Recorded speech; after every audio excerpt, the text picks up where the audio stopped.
Hello and welcome. My name is Biagio Mazza, Pastoral Associate at St. Sabina Parish in Belton, Missouri, and I'm here to welcome you to another Do You Know series question.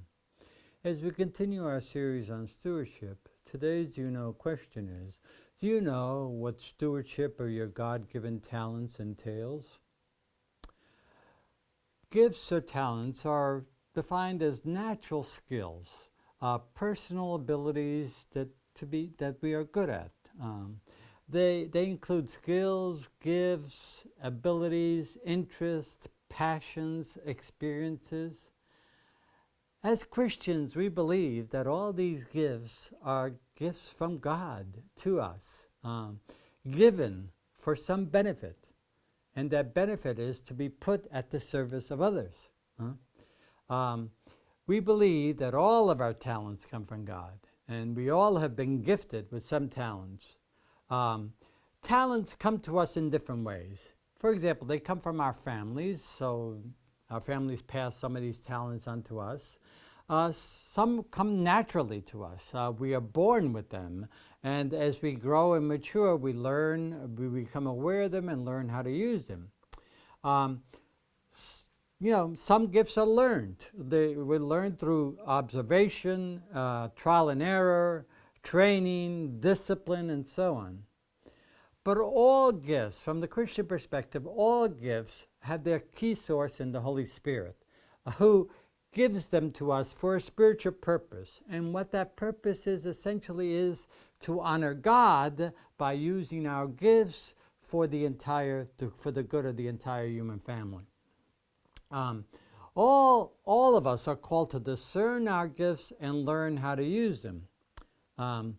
Gifts are given to us individually, yes, and to be used for our own benefit, but they're also given communally.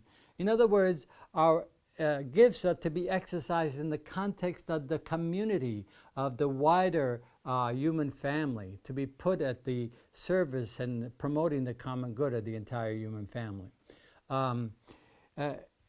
Discerning our gifts is extremely important.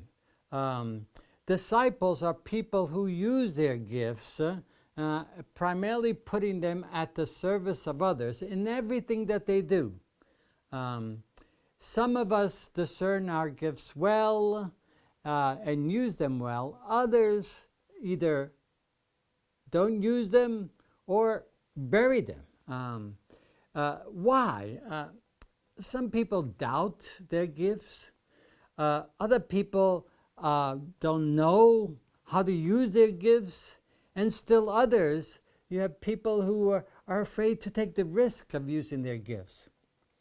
And so one of the ways to really address this is we have a communal responsibility to really affirm one another's gifts.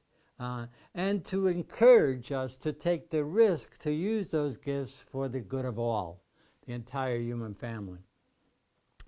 To be good stewards of one's gifts is key to recognizing and using those gifts. God has gifted us with talents and loaned to us for a time, and calls us to use those gifts that we have been gifted with for the common good.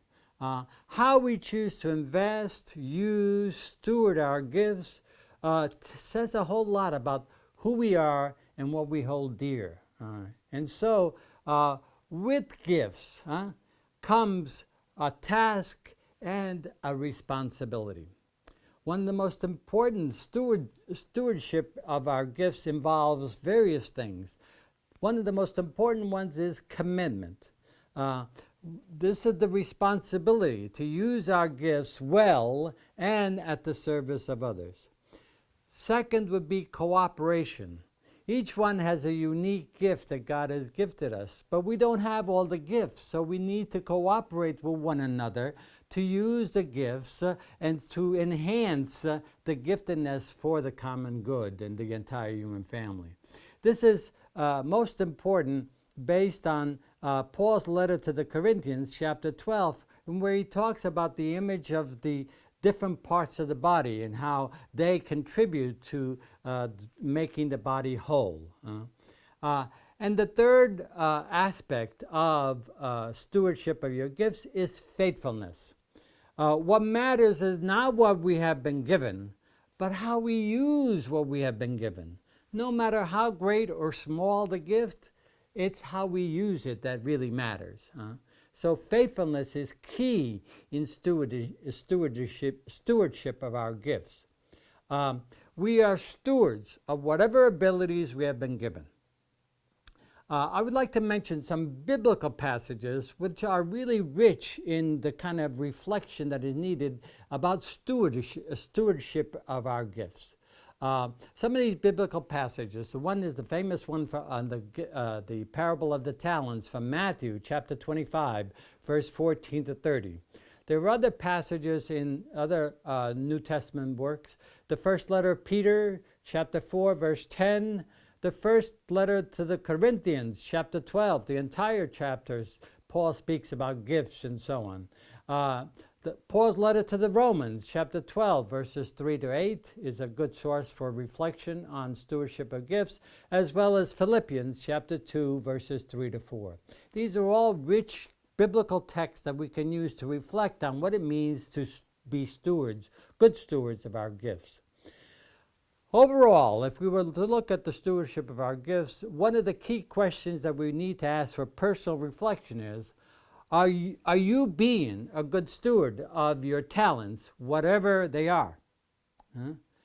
So, in summary, what I would like to say is that the gifts are given to us by God, they're loaned to us for a time, and we are called by God to be stewarded those gifts for the common good of the entire human family. So let us faithfully use our gifts. Let us faithfully steward our gifts so that when we meet our Lord, we may hear the words, well done, good and faithful servant. So I would like to end, if possible, with a poem that really summarizes the giftedness that each of us has been given by God. There's an old Christian tradition that God sends each person into this world with a special message to deliver, with a special song to sing for others, with a special act of love to bestow. No one else can speak my message, or sing my song, or offer my act of love. These are entrusted to me alone. So I hope this has helped to explain just a bit of what stewardship of our God-given gifts entails, and I hope you'll return again to More Do You Know series as we continue to explore the stewardship of our treasure. Thank you very much.